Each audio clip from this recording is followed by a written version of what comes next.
இந்த விக்னேஷ்ன்ற நபர் வந்து அம்மாவோட பாசத்தினாலையும், இந்த விரக்தினாலையும், இவங்க பண்ண தவறுனால கோவப்பட்டு இந்த மாரி விஷயம் கையில எடுக்கிறாரு. சட்டத்த கையில எடுக்கிறாருன்றப்போ தப்பு. இத அவர் பண்ணியிருக்க கூடாது.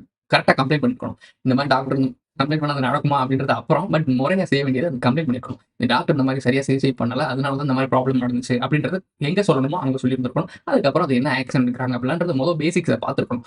பார்க்காம சினிமால பார்க்குற மாரியும் ரியல் லைஃப்ல பண்ணணும்னு நினைச்சோம்னா இப்படிதான் நடக்கும்.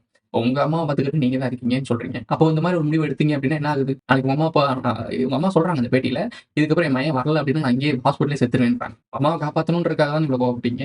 அந்த கோவத்த எப்படி காட்டியிருக்கணும்ன்ற விதம் தெரியலைல.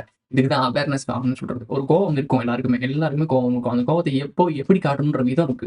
இத போய் கரெக்ட்டா ஹையர் அத்தாரிட்டீஸ்ல போய் ரிப்போர்ட் பண்ணி இந்த மாரி கேட்கலன்னா கரெக்ட்டான ப்ரூஃப் வச்சுட்டு கவர்ன்மென்ட்ல இருந்து வெளிய கொண்டு வந்து குடு. எல்லாத்தையும் லாக் பண்ணி விடு. இங்க பாருங்க நான் இங்க போய் இவரு இப்படி பண்ணாரு. இதுதான் மிஸ்டேக். இதனால தான் ஒரு ப்ராப்ளம் நடந்துச்சு. இந்த ப்ராப்ளத்த நான் இவர்ட்ட போய் சொன்னேன். இவரு இத கேட்கல அப்படின்ற டீட்டெயில் எடுத்து வெளிய ரிலீஸ் பண்ணு. அதுக்கப்புறம் ஒரு ஒரு இம்பாக்ட் நடக்கும் மக்கள் மத்தியில. அது பண்ணியிருந்திருக்கணும்.